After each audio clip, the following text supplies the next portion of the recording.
স্পষ্ট, সবাই যখন বাঁচার জন্য ময়দানের থেকে পিছনে হটবে, কেউ বাঁচতে পারবে না। সবাই যখন মরার জন্য সামনে এগিয়ে যাবে, আবু সাইদের মতো মুখ টান করে যাবে, এদেশ কিভাবে স্বাধীন হয় বাংলার জনগণ তখন দেখিয়ে দিতে পারে। ঠিক কিনা জনগণ? আমরা অনেককে কথাও বলতে শুনি মাঝে মাঝে, ইসলামী আন্দোলন কোনো ক্ষমতার আন্দোলন, রাজনীতি করে না। এই কথার সাথে আমি দ্বিমত পোষণ করে আজকে বলতে চাই, ক্ষমতার রাজনীতি করতে হবে আমাদেরকে, নয়তো স্বৈরাচার দখলে আবার বাংলাদেশ চলে যাবে। কোন স্বৈরাচারকে বাংলাদেশ আর দেখতে চায় না। ঠিক কিনা ধরে বলেন?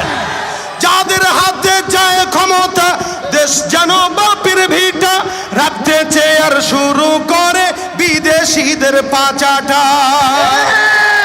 আমরা প্রতি বছর ইলিশ দিয়েছি, তারা গাঁজা দিয়েছে। আমরা দিয়েছি যা, তারা দিয়েছে তার উল্টা। আমরা তাদেরকে যা দিয়েছি বিনিময়ে তারা আমাদেরকে কাটা তারা লাশ ঝুলিয়ে দিয়েছে। ঠিক কিনা ধরে? যাদের হাতে যায় ক্ষমতা, দেশ যেন বাপের ভিটা, রাখতে চেয়ার শুরু করে বিদেশিদের পাচাটা। বিদেশিদের কথা মতো চালায় তারা নিজের দেশ, বিদেশিদের কথা মতো চালায় তারা নিজের দেশ। দেখতে দেখতে গোল্লায় গেল আমার সোনার বাংলাদেশ। একে একে সব দেখেছি, সবার দেখা হইল শেষ।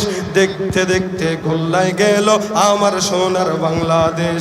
কেউ দিল না, সবাই নিল, আমরা যে কলুর বলদ। সারা বছর নেয় না খবর, নির্বাচনে খুব দরদ। কেউ দিল না, সবাই নিল, আমরা যে কলুর বলদ। সারা বছর নেয় না খবর, নির্বাচনে খুব দরদ। নির্বাচনের আগে নেতায় ধরে কত রকম বেশ, নির্বাচনের আগে নেতা ধরে কত রকম বেশ।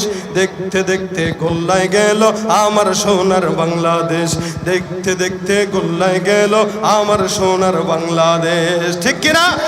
শেষ পর্যায়ে এতটুকু বলবো, অতীতে যেই স্বৈরাচার ছিল, বর্তমানেও যারা ক্ষমতা না পেয়ে স্বৈরাচারিতা শুরু করেছে, এদের কাউকে বাংলার জনগণ দেখতে চায় না, কাউকে দেখতে চায় না, কাউকে দেখতে চায় না। এই মুহূর্তে দরকার ইসলামী। আসসালামু আলাইকুম।